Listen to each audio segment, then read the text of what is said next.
বন্ধুরা, আজ আমরা চলেছি বিহারের এক অত্যন্ত পবিত্র ও ঐতিহাসিক স্থানে পাওয়াপুরী, যেখানে জৈন ধর্মের 24তম এবং শেষ তীর্থঙ্কর মহাবীরের মহাপরিনির্বাণ লাভ করেছিলেন। শুধু তাই নয়, এখানেই সম্পন্ন হয়েছিল তার অন্তিম সংস্কার। আজকের এই ভিডিওতে আমি আপনাদের দেখাবো কিভাবে সেখানে পৌঁছবেন, পথে কি কি সুন্দর ট্যুরিস্ট স্পট আছে, আর অবশ্যই এই জায়গার অজানা কিছু তথ্য। পাওয়াপুরী বিহারের নালন্দা ডিস্ট্রিক্টেই অবস্থিত। এটি NH-20 পাটনা রাঁচি রোডের উপরে গিরিয়াক ও বিহার শরীফের মাঝামাঝি। দূরত্বগুলি একবার দেখে নিন। গিরিয়াক থেকে 8 কিলোমিটার, বিহার শরীফ থেকে 15 কিলোমিটার, রাজগীর থেকে 20 কিলোমিটার, নালন্দা ধ্বংসাবশের স্থান থেকে 12 কিলোমিটার। রেলপথে এলে কাছাকাছি স্টেশন পাওয়াপুরী রোড। আমি নিজে রাজগীরে থেকে এখানে এসেছিলাম, কারণ এই রুটে বেশ কিছু হিডেন ট্যুরিস্ট স্পট আছে। এখন আমরা পৌঁছে গেছি পাওয়াপুরীর সবচেয়ে বিখ্যাত স্থান জল মন্দির পাওয়াপুরী। এটি জৈন ধর্মের অন্যতম পবিত্র তীর্থস্থান, আর এই মন্দিরটি একটি কমল সরোবরের মাঝ বরাবর অবস্থিত এবং মেন মন্দিরে যাওয়ার জন্য স্থলভাগ থেকে 600 মিটারের একটি লাল বর্ণের পুলের সঙ্গে সংযোগ করা রয়েছে। বিশ্বাস করা হয় এখানে ভগবান মহাবীরের মহাপরিনির্বাণ লাভ করেছিলেন এবং তার দেহের অন্তিম সংস্কার সম্পন্ন হয়। এই মন্দিরের ভেতরে ভগবান মহাবীরের চরণ পাদুকা সংরক্ষিত আছে, যা দর্শনের জন্য দেশ বিদেশ থেকে হাজার হাজার ভক্ত এখানে আসেন। ঐতিহাসিক অনুযায়ী এই মন্দিরটি নির্মাণ করেন মহাবীরের বড় ভাই রাজা নন্দীবর্ধন, কিন্তু পরবর্তীতে বিভিন্ন রাজার আমলে মন্দিরটি সংস্কার হতে হতে আজ থেকে 100 বছর আগে বর্তমানে মন্দিরের এই রূপটি দেওয়া হয়েছে। সংগমরমর ও সাদা মার্বেল পাথর দিয়ে এই মন্দিরের নকশা ফুটে তোলা হয়েছে। 100 বছর আগে কলকাতার কোনো এক জৈন ভক্ত ব্যবসায়ীর দ্বারা এই মার্বেল পাথরের কাজ করা হয়েছিল।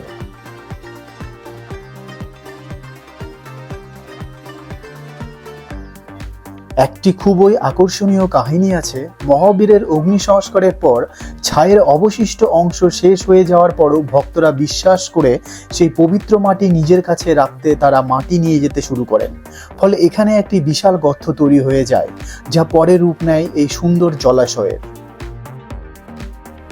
গরমকালে এই পুরো সরোবর জুড়ে লাল পদ্ম ফুটে ওঠে, যা এই জায়গার সৌন্দর্যকে কয়েক গুণ বাড়িয়ে দেয়।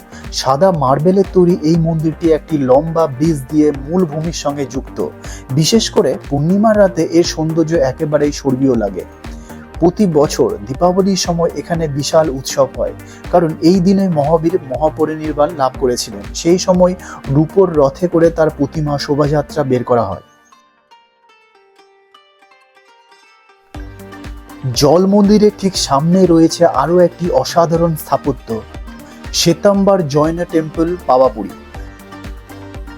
এর আগের একটি মহাবীরের জন্মভূমি কুণ্ডলপুর ভিডিও বানানো আছে, যেটা ছিল জৈন ধর্মের দিগম্বর সম্প্রদায়ের অন্তর্ভুক্ত মন্দির ও মহাবীরের জন্মস্থান ভূমি মন্দির। এই মন্দিরটি কিন্তু জৈন ধর্মের শ্বেতাম্বর সম্প্রদায়ের অন্তর্ভুক্ত। জৈন ধর্মের প্রধানত দুটি সম্প্রদায় রয়েছে, শ্বেতাম্বর ও দিগম্বর। যারা সাদা বস্ত্র পরিধান করেন তারা শ্বেতাম্বর সম্প্রদায়ের অন্তর্ভুক্ত, আর যারা বস্ত্র ত্যাগ করে তপস্যা করেন তারা দিগম্বর সম্প্রদায়ের অন্তর্ভুক্ত। সুতরাং এই মন্দিরের জৈন সন্তরা শ্বেত বস্ত্র পরিধান করেন, সুতরাং এনারা শ্বেতাম্বর সম্প্রদায়ের অন্তর্ভুক্ত। এটি মন্দিরটি তুলনামূলকভাবে নতুন, কিন্তু এর কারুকার্য সত্যি অবাক করে দেয়। সম্পূর্ণ সাদা মার্বেল পাথরের নিখুঁত ডিজাইন, যা খুব কম জায়গাতেই দেখা যায়। যদিও এখনো পুরোপুরি মন্দির নির্মাণ শেষ হয়নি, তবুও এর সৌন্দর্য আপনাকে মুগ্ধ করবেই। মন্দিরের ভেতরে ফটোগ্রাফি নিষিদ্ধ, তাই ভিতরের দৃশ্য দেখাতে পারলাম না, কিন্তু একবার ঢুকলেই আপনি এক অদ্ভুত শান্তি অনুভব করবেন। গর্ভগৃহে মহাবীরের সাদা মার্বেলের একটি অপূর্ব প্রতিমা রয়েছে।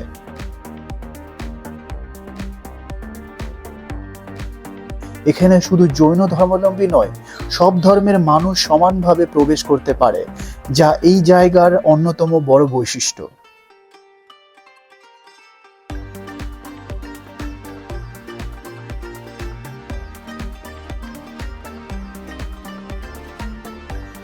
এখন আমরা চলে এলাম জল মন্দিরের উত্তর দিকে অবস্থিত গাঁও মন্দির পাওয়াপুরী। এই মন্দিরে ভগবান মহাবীর মহাপরিনির্বাণ লাভ করেছিলেন বলে বিশ্বাস করা হয়, আর জল মন্দিরে তার অন্তিম সংস্কার সম্পূর্ণ হয়েছিল। জল মন্দির থেকে দূরত্ব প্রায় 725 মিটার এবং এটি পুরোপুরি একটি গ্রামের ভিতরে অবস্থিত। এখানে একটি বড় মন্দিরের পাশাপাশি রয়েছে বিশাল ধর্মশালা, যেখানে ভক্তদের থাকা ও খাওয়ার সুন্দর ব্যবস্থা রয়েছে। আরও একটি গুরুত্বপূর্ণ বিষয়, পাওয়াপুরীতে মহাবীরের নামে একটি মেডিকেল কলেজ ও হাসপাতালও রয়েছে। বন্ধুরা, পাওয়াপুরী শুধু একটি তীর্থস্থান নয়, এটি ইতিহাস, আধ্যাত্মিকতা এবং প্রকৃতির এক অনন্য মেলবন্ধন। আপনি যদি রাজগীর বা নালন্দা ভ্রমণে আসেন তাহলে এই জায়গাটি অবশ্যই আপনার লিস্টে রাখবেন। ভিডিওটি ভালো লাগলে লাইক, শেয়ার এবং চ্যানেলটিকে সাবস্ক্রাইব করতে ভুলবেন না। আবার দেখা হবে নতুন কোনো অজানা জায়গার ইনফরমেশন নিয়ে।